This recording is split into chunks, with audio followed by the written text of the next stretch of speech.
मुख होई बाचाल पंगु चढ़ी गिरिब गहन, जासु कृपा सो दयाल द्रवऊ सकल कलिमल दहन। जिनकी कृपा से गूंगा बहुत सुंदर बोलने वाला हो जाता है और लंगड़ा लूला दुर्गम पहाड़ पर चढ़ जाता है, वे कलयुग के सब पापों को जला डालने वाले दयालु भगवान मुझ पर द्रवित हो। मंगलाचरण के दूसरे सोरठे में गोस्वामी जी सूर्य नारायण की ओर संकेत करते हैं एवं पंचदेवों की वंदना क्रम में दूसरे स्थान पर उनका संबोधन करते हैं। सूर्य भगवान भी नारायण स्वरूप ही है, इसलिए ही उन्हें सूर्य नारायण कहा जाता है। जीवन की उत्पत्ति के लिए प्रकाश का बहुत महत्व है। प्रकाश अथवा ऊर्जा से ही जीवन की उत्पत्ति होती है, अथवा तो एक मूल कारक के रूप में प्रकाश की आवश्यकता होती ही है। हमारी पृथ्वी पर जीवन उत्पत्ति के लिए सूर्य ही हमारे ऊर्जा स्रोत है। पाठ पूजा की विधि में भी प्रकाश का अत्यधिक महत्व है।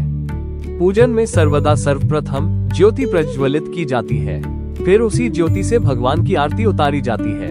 यह अंधकार से प्रकाश की ओर ले जाने के लिए एवं सभी नकारात्मकताओं को दूर करने के लिए भी आवश्यक है। ये तो हुई प्रकाश एवं उसके महत्व एवं जीवनदायिनी प्रकाश रूपी ऊर्जा की बात, जो हमें सूर्य नारायण से प्राप्त होती है। इस सोरठे में गोस्वामी जी जिस तरह से सूर्य की सांकेतिक वंदना करते हैं, अब उसे समझते हैं। गोस्वामी जी सूर्य भगवान की वंदना नारायण रूप में ही करते हैं। श्री विष्णु सहस्रनाम स्तोत्र में श्री हरि को ही 7 घोड़ों वाले सूर्य कहा गया है। गोस्वामी जी ने भी यहाँ सूर्य को नारायण ही कहा है, और दूसरा यहाँ पंगु शब्द का प्रयोग करके सूर्य नारायण के सारथी की ओर संकेत किया गया है। इस तरह से पंचदेवों में सूर्य की वंदना गोस्वामी जी कर रहे हैं। गोस्वामी जी कहते हैं, भगवान की कृपा से क्या नहीं हो सकता है। असंभव संभव हो जाता है, अक्षम सक्षम हो जाता है, गूंगा बहुत सुंदर बोलने वाला हो जाता है, एवं पंगु बड़े बड़े पर्वतों को लांघ जाए ऐसा सामर्थ्यशाली हो जाता है। अर्थात उनकी कृपा प्राप्त करके जीव मात्र के लिए कुछ भी अप्राप्य नहीं रहता है, असंभव नहीं रहता, सब सहज हो जाता है। गोस्वामी जी कहते हैं कि भगवान इतने कृपालु है कि एक बार जिस पर करुणा करके कृपा कर दी, फिर दोबारा वो उस पर कभी क्रोध नहीं करते हैं, और उनकी कृपा भी कृपा करते करते थकती नहीं है। ऐसे दयालु कृपालु सरल भगवान और कहाँ है।